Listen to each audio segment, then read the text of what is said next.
we are in the final video of adding a new queen into a hive.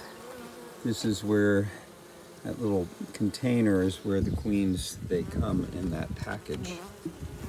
And so, lively hive of bees. Be so careful with them.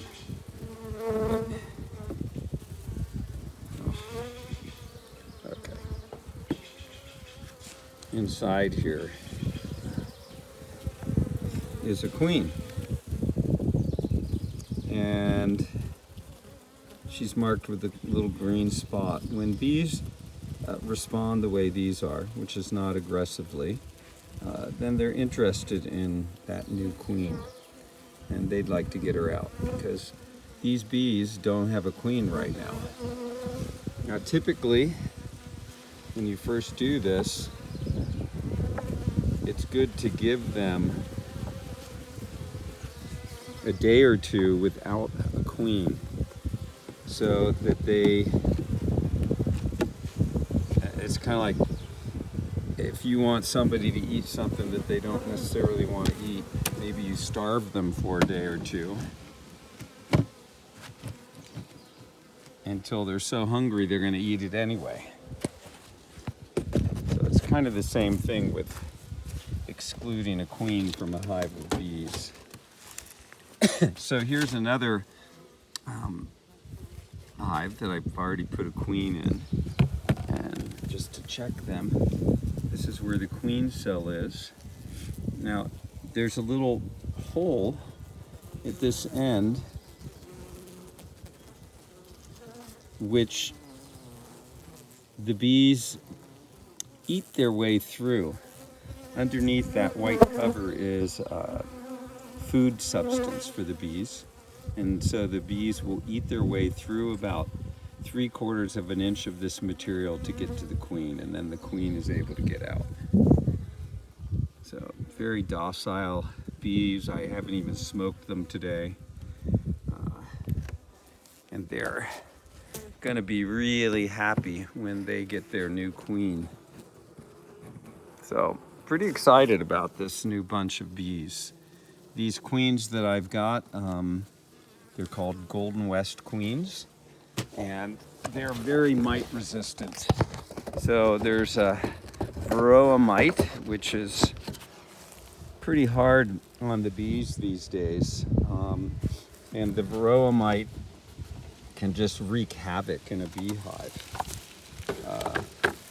But bees do have the ability to get rid of that mite on themselves. And so these queens are bred to make bees that are very mite resistant. So here's my last hive.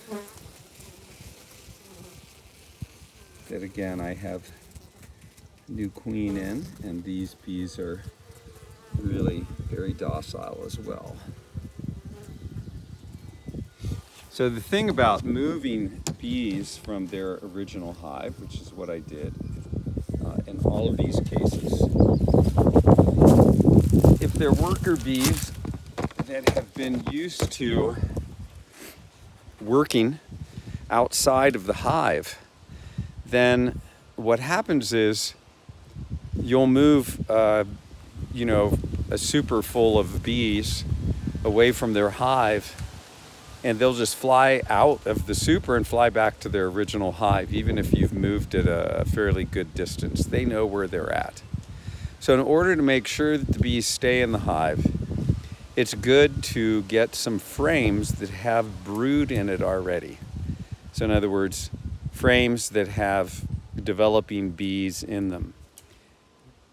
Those frames typically have bees that are worker bees that haven't left the hive yet.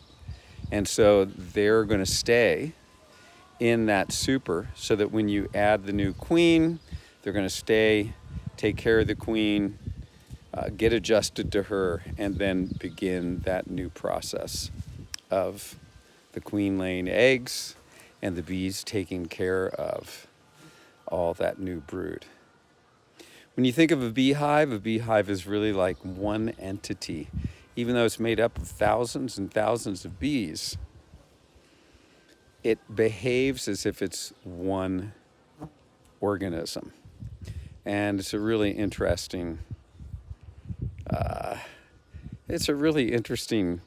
life form to interact with. We can learn a lot from bees. They really do work together for the benefit of the whole. Okay, that's it for today. Hope you enjoyed.